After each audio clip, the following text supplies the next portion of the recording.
Il y a 10 ans, le 9 juin 2012, Mogswamp a commencé ce qui allait devenir le plus grand voyage de sa vie, la carte survie dans le monde super plat. Après plus de 100 épisodes, tout a radicalement changé. La voix du Tupin a mué, son look a changé, ses cheveux sont plus longs et son monde a considérablement évolué.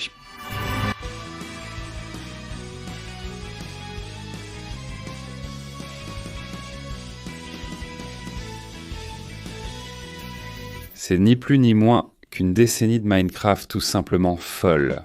Il a commencé sa carte en collectant des ressources comme de la laine et du bois. Il a rapidement trouvé un village de villageois et s'y est installé. Dans le village, notre héros trouve des ressources de la plus haute importance, comme de l'obsidienne, des pommes et même quelques diamants. De plus, il est né près de slimes bondissants, ce qui l'aidera beaucoup dans ce monde super plat. Dans les épisodes suivants, grâce au foyer de lave du village, il a décidé de fabriquer un portail du Nether en combinant feu et eau pour créer de l'obsidienne. Et cela lui a valu, dès le 4e épisode de la saga, un passage précoce vers le Nether. Au 7e jour, notre guerrier a décidé de construire un petit générateur de pierre. De plus, il a choisi de créer également une ferme à golem, de fer, dans le but d'obtenir plus de fer pour de futures constructions. Pour cela, il a dû détruire tous les villages pour avoir plus d'espace et nettoyer les déchets afin de faciliter l'apparition des mobs. Le plus curieux, c'est qu'à cette époque, il restait une liste de choses à ajouter dans les futures mises à jour du jeu, comme les temples du désert et de la jungle, et plus surprenant, la Headstone. Pure nostalgie, ces vidéos de l'époque n'avaient même pas encore ces éléments. Plus tard, Mog a décidé d'ouvrir un cercle géant au milieu de la carte qui allait accueillir des constructions magnifiques. De plus, il a décidé de remplir d'eau l'extérieur de sa forteresse, ce qui est facile à faire dans un monde super plat, sans relief ni montagne. Et après un certain temps, le youtubeur termine enfin son immense base aérienne, où il va d'abord construire une ferme à monstres. 4 jours plus tard, un générateur de monstres efficace était prêt à fournir des ressources jusqu'à la fin de la série. Mog a choisi de construire un gigantesque mur afin de fermer l'endroit et de lui donner un aspect de forteresse. Pour cela, il a eu besoin de centaines de coffres remplis de briques de pierre, et après plusieurs jours, il a finalement achevé sa plus grande œuvre jusqu'à présent. Dans cette forteresse, il a construit plusieurs étages. Le premier dédié au stockage des ressources, le deuxième contenant un piège à monstres, et le troisième et dernier serait une ville qui aurait absolument tout ce dont notre guerrier aurait besoin, comme sa maison et quelques plantations. De plus, une ferme efficace de golems de fer a été construite grâce aux efforts considérables de notre guerrier pour transporter les villageois jusqu'à sa base aérienne. Le mob avait progressé rapidement, terminant les 4 parties du 2e étage et sa super ferme à monstres qui lui fournissait des objets d'expérience à une vitesse fulgurante. De plus, notre guerrier était déjà bien équipé en outils et armures, avec un coffre rempli d'objets en diamant. À ce stade, le monde super plat avait de vastes usines de pierre, de fer et de bâtons de blaze, plus de 60 blocs d'émeraude, une immense forteresse, des plantations, des potagers et plus encore. Et un fait curieux à propos de Minecraft 2012 autrefois, la table d'enchantement était beaucoup plus aléatoire, car on ne savait pas quel type d'enchantement on allait obtenir, et très souvent, on dépensait des niveaux très élevés pour obtenir des effets que l'on ne voulait même pas. Après plus de 4 mois sur Minecraft, une grande partie de la forteresse était presque terminée et les fermes à monstres tournaient à plein régime. Notre guerrier a donc priorisé la décoration de sa carte. Il a donc décidé d'attendre la mise à jour 1.4 du 25 octobre 2012 qui apporterait des balises, des enclumes et des escaliers décoratifs au jeu. Sa carte contient une usine à araignées designée par Mog et le jardin de Perros avec des plates-bandes portant les noms de plusieurs abonnés de la chaîne. Le lieu comprend aussi d'immenses montagnes créées à l'aide d'un générateur de cobblestone et manuellement. Le gaz a construit plusieurs montagnes à la main pour donner du relief et un aspect plus naturel à son monde super plat. Passons maintenant à 2013, plus précisément au 2e chapitre de cette incroyable aventure, l'âge d'or du monde super plat. À l'époque, Tifandout, il était encore un adolescent à l'école, toujours disponible pour jouer et commençant à s'habituer aux caméras et à la communauté Minecraft. De plus, il débutait les streams et se familiarisait avec le métier de youtubeur. Un fait intéressant est qu'en 2013, personne n'avait encore pensé à miner dans le Nether avec un lit, et c'est probablement notre ami ici qui a inventé cette technique. Déjà au jour 202, Mog a commencé la construction d'une immense ferme de Withered Skeletons. Malgré ses efforts pour réduire le spawn dans la zone pendant plusieurs semaines, notre héros a échoué. Les mobs continuaient d'apparaître, gênant l'apparition des squelettes. Dès l'introduction du Wither dans la mise à jour 1.4, notre guerrier a décidé de l'affronter sur une montagne géante pour le connaître et le vaincre. Voici le résultat. Oh wow, runaway, huh?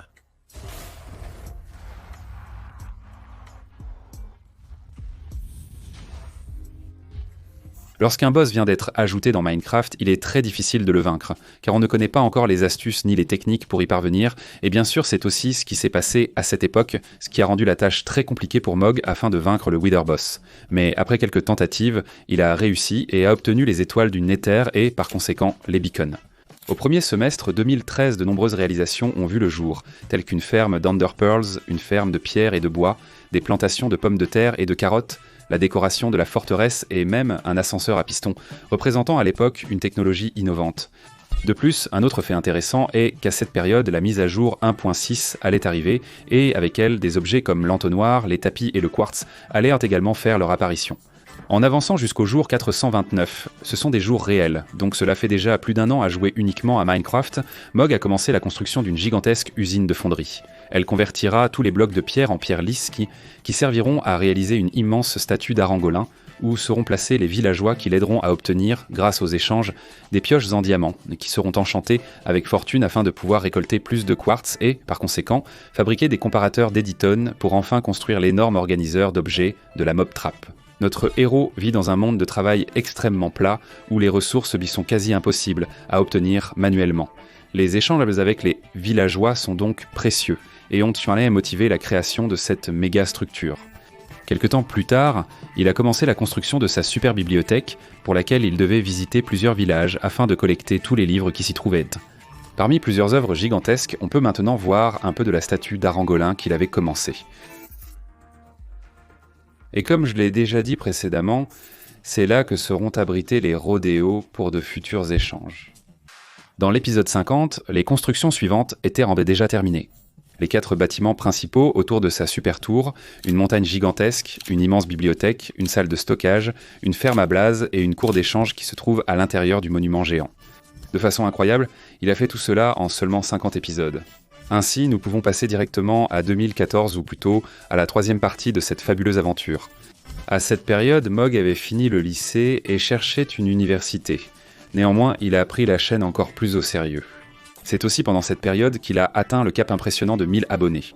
Et oui, nous n'avons pas toujours la reconnaissance que nous méritons. Notre guerrier a recouvert la montagne de cobblestone avec de l'herbe, permettant la poursuite de constructions épiques. Après quelques jours, une plantation semi-automatique de blé a été réalisée pour fournir de la nourriture à l'infini. Elle fonctionne toujours aujourd'hui. De plus, notre guerrier s'est vu dans la nécessité de partir à la recherche de créatures pacifiques, comme des cochons et des moutons, afin de rendre sa base autosuffisante en ressources. Et ainsi, le youtubeur a finalement ramené avec lui quelques animaux. C'est alors que pendant qu'il enchantait quelques outils, un cheval est enfin apparu, un mob exclusif à la mise à jour 1.6. Jetons maintenant un coup d'œil à l'apparence de la montagne de cobblestone après avoir été recouverte d'herbe. Nous passons maintenant à un nouveau défi nommé Salacia qui élargira le concept de la série. Entièrement construit dans l'océan, il comprendra une structure gigantesque où des milliers de ressources ont été collectées et la base de la construction finalisée. Une autre statue y sera présente. Quelques jours après le début du projet, 20% de la construction et du monument étaient déjà terminés. Notre guerrier en a profité pour améliorer à la fois la ferme à monstres, la ferme à bois et, évidemment, obtenir beaucoup plus de ressources en moins de temps. Et ainsi nous arrivons en 2015 et au chapitre 4 de ce voyage, l'âge des ténèbres, qui a duré jusqu'en 2019. À cette époque, la chaîne connaissait une croissance considérable, tout comme la vie sociale de Mog. Malgré tout, les projets du monde super plat n'ont pas été abandonnés. Le plus ambitieux, Salacia, devenait de plus en plus monumental, étant également construit dans l'immense serre du lieu. Et un fait curieux, c'est que, dans la mise à jour 1.8, nous avons eu l'ajout des lapins. Mais dès 1.9, les lapins ont cessé d'apparaître dans les mondes plats, et ainsi, malheureusement par manque de temps, notre cher Mog n'a pas pu obtenir de lapins. Commentez ici F Lapin pour cette triste perte. Finalement, entre juillet 2016 et mai 2017, notre guerrier a très peu joué, mettant ainsi la série en pause. Cependant, au moment où il est revenu, il a amélioré ses fermes à monstres, construit un immense pont et a enfin commencé et terminé la construction de sa maison, ou plutôt de son manoir. Et après ses exploits, Mog a de nouveau fait une pause dans son aventure, ne revenant qu'en février 2018. À son retour, il a listé des objectifs comme créer des fermes à slime, endermans et poulets. En plus d'achever le tunnel pour les créatures pacifiques, Salacia a relancé son projet de construction d'un immense anneau aérien entouré d'eau. Morceau par morceau, il a rempli chaque espace de la base avec des seaux d'eau, terminant le projet en 3 semaines. Le 5e chapitre de cette aventure commence de manière atypique. En 2020, Mog n'avait pas joué depuis 6 mois, ayant déménagé au Texas. La quarantaine, un événement mondial, allait changer le destin de l'humanité. C'est dans ce contexte que la série a connu une renaissance, alors qu'elle était à l'abandon. Le jeu en version 1.15, Mog a décidé de rénover la plupart des constructions. Il a réparé des fermes, portails et structures, décoré des bâtiments et la mer de Salacia. Il a découvert les changements des mises Goujoun à jour, obtenu de nouveaux objets et commencé son énorme système d'organisation de coffres. Dans l'épisode 90, Moga remercie Peter d'avoir créé une ferme de gardiens et terminé celle de viande de porc et de vache. Il décide alors de construire un super escalier en spirale et de détruire la vieille ferme en bois devenue inefficace. Quelques épisodes plus tard, notre guerrier explore le monde super plat et trouve un village de lions pas encore généré. Dans ce village, un nouvel objet fait son apparition dans la série, la betterave. Jusqu'à présent absente, il s'est empressé de la multiplier. Vers le 100e épisode, il a apporté des modifications à la super île flottante, qui est semble passer de carré à ronde.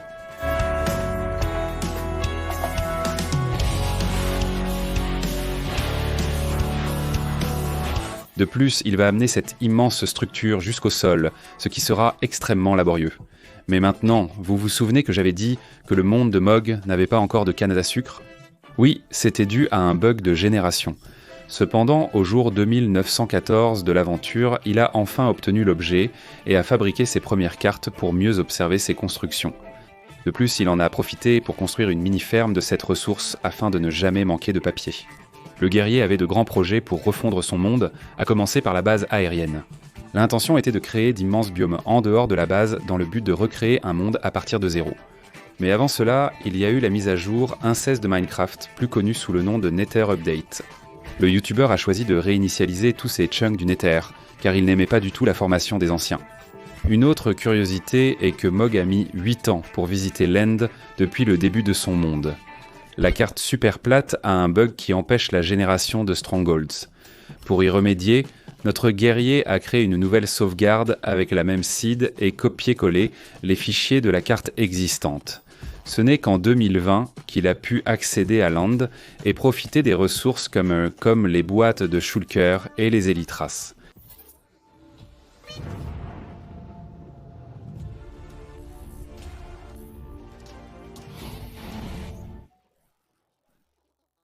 Déjà dans Minecraft 1.6, Mog a décidé de créer une liste de fermes qu'il prévoyait de réaliser à l'avenir. Par exemple, celle des Enderman, celle des Chorus Fruit, celle des Blazes, celle du Wither et celle des Piglins. Cependant, ces objectifs seront atteints sur une longue période et prendront des mois à être terminés. Maintenant, au jour 3005 de la série, notre guerrier rencontre un villageois commerçant et avec lui quelques ressources qui n'avaient jamais été accessibles auparavant, comme le sable, le cactus, les pousses d'arbres et la glace bleue. Et 23 jours après cet événement, le youtubeur a décidé de commencer sa ferme à Endermans et de poursuivre la construction des super murailles qui s'étendront de sa base aérienne jusqu'au sol. Elles seront composées de plusieurs couches et chacune d'elles aura l'apparence d'un biome différent. Au jour 3033, notre guerrier termine enfin la décoration de sa ferme à cactus et se lance dans la construction de celle des piglins, qui à l'époque était une nouveauté dans Minecraft.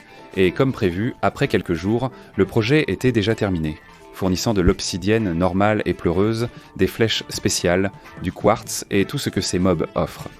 Notre héros prévoit également d'améliorer le bâtiment central de la base, tant en taille qu'en décoration.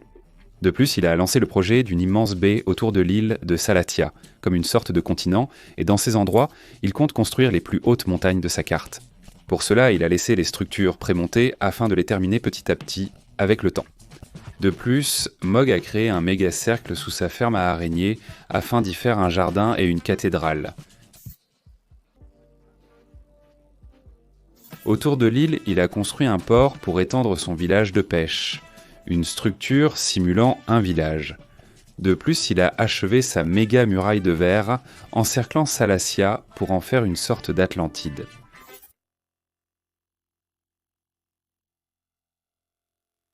Il ne reste plus qu'à décorer les fonds marins avec des coraux, des blocs, des poissons et des rochers.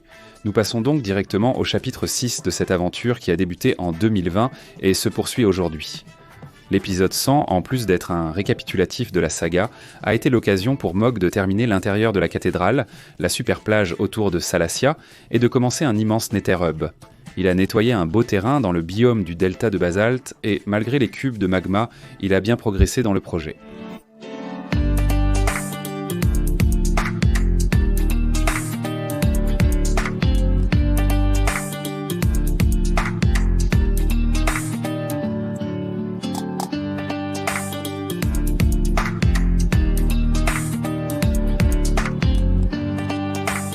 De plus, le youtubeur a également créé des tavernes qui simulent des constructions plus rustiques et a commencé à planifier les stations de potions.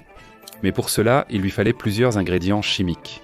Dans l'épisode 102, les fermes de fleurs, de blé, de wither roses et de concombres de mer ont été achevées, faisant progresser la modernisation de l'alchimie. Pour agrandir le hub du Nether, notre guerrier a décidé qu'il avait besoin de plus de briques du Nether et de champignons. Il a donc transformé sa ferme manuelle en une ferme automatique, augmentant davantage la production de ses ressources.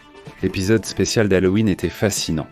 Mogg a construit un cimetière, une maison de sorcières, une forêt et une potence pour recréer l'ambiance médiévale. Et pour conclure l'épisode, il a commencé une autre structure gigantesque dans le but de construire un nouveau continent, créant ainsi un pont réaliste, une petite échoppe de nourriture et un escalier qui relie différentes parties de la ville de manière très médiévale. Dans l'épisode 104, la ferme de Mousse a été transformée en une petite briqueterie. De plus, un gigantesque phare a été installé en haute mer, près de l'endroit où se trouvent les nouvelles montagnes. Avec la mise à jour 1.18, la priorité c'est devenu la construction d'un méga-port. Pour ce faire, notre guerrier a choisi d'ouvrir un vaste espace allant jusqu'à briser de la bedrock.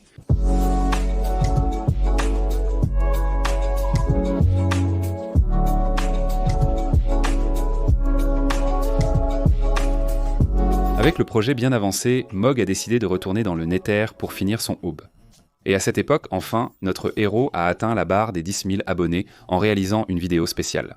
Cette fois, le projet sera un méga immeuble servant à couvrir et décorer l'inesthétique ferme à Mob. Ce projet a pris plus de 3 semaines à être terminé, devenant ainsi l'une des plus belles constructions de la carte. Pour le 10e anniversaire du monde super plat, Mogg a dressé une liste de choses à faire pour la vidéo commémorative. De plus, il a démoli la plupart des bâtiments de sa base aérienne, estimant qu'ils avaient un aspect désuet et gâché vraiment la vue de la ville. À ce stade, avec un grand nombre d'abonnés, la chaîne a activé le mode hardcore. Au fil des progrès, de nouvelles constructions ont vu le jour, comme illustré sur la carte de Vinicius 13. Les constructions et les évolutions continuent, nous menant à aujourd'hui, en 2022, où la saga a fêté ses 10 ans. Bien sûr, tous les crédits sont dans la description pour cet incroyable étranger qui a fait un travail remarquable. Cette carte fait certainement partie de l'histoire de Minecraft, et en plus elle fait partie de l'histoire de MOG. Commentez ici ce que vous en avez pensé et l'histoire de vos propres cartes.